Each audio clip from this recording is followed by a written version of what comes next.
So we're in Crumwork tonight. We're throwing a show, a rave, a Stark Raving Fad, which we've got Dr. Drekken from France as our headliner, and a bunch of amazing local talent. We're gonna have a fucking good time.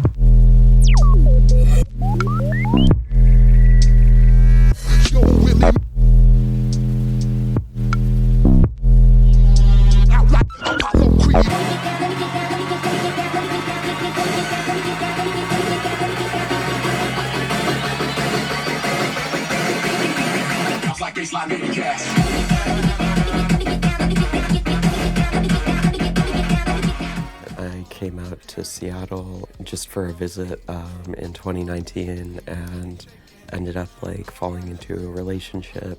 She introduced me to the scene here, like as it was in 2019. Once I moved into Seattle and got sucked into the community, I got to start like enjoying it a lot more.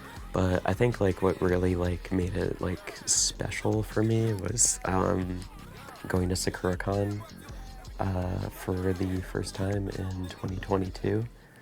The dances, like the raves at the event, they're entirely organized by the community and like run entirely by the community. It's very wholesome and everything. Nobody gets paid because it's a nonprofit. Being there and like being able to have that understanding of that for the first time made me able to just like appreciate it on this like next level that I didn't before. That like spiritual need and that like community need is there for people who can't fit in anywhere else, who are like, you know, too weird or too like out there or like don't have like a community anywhere else. It's always been a place for, you know, people who are kind of like at the outskirts of society to really like make their mark. It is very silly, like it's objectively like a ridiculous, like silly thing. It's very hedonistic, but it is also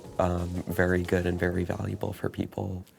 So I moved back up here in like December 2022.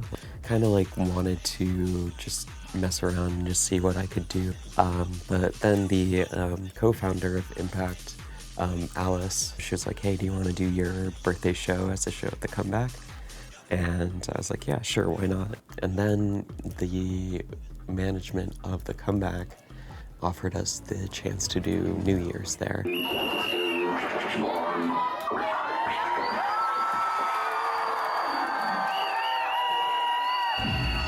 were like, oh fuck, this could be big.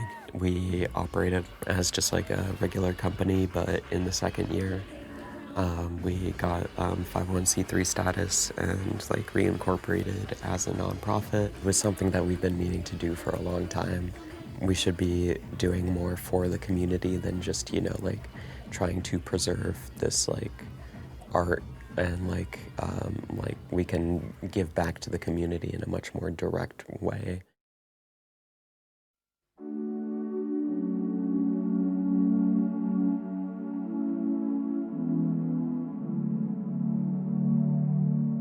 I have lost count of the amount of people that have told me over the years that like because of like the events that we throw, like they literally would, you know, be dead otherwise. Everyone who's part of Running Impact is trans. Like the vast majority of the people who come to our shows are trans. Someone had to do it right because I'd seen like a lot of people fuck this up. So my plan is to primarily partner with other people who are currently like setting stuff up and, you know, provide like resources and provide, you know, our ability as like a 501c3, do stuff to help out like trans and queer people, you know, those in the scene and those not, like here and around the country. Raving is kind of like a religion in a sense. That kind of like spiritual need that like going to church would, you know, fill for people. And that's like community is going to need like help more now than ever. You know, it's like I can't quit now because someone's gotta fucking keep the lights on.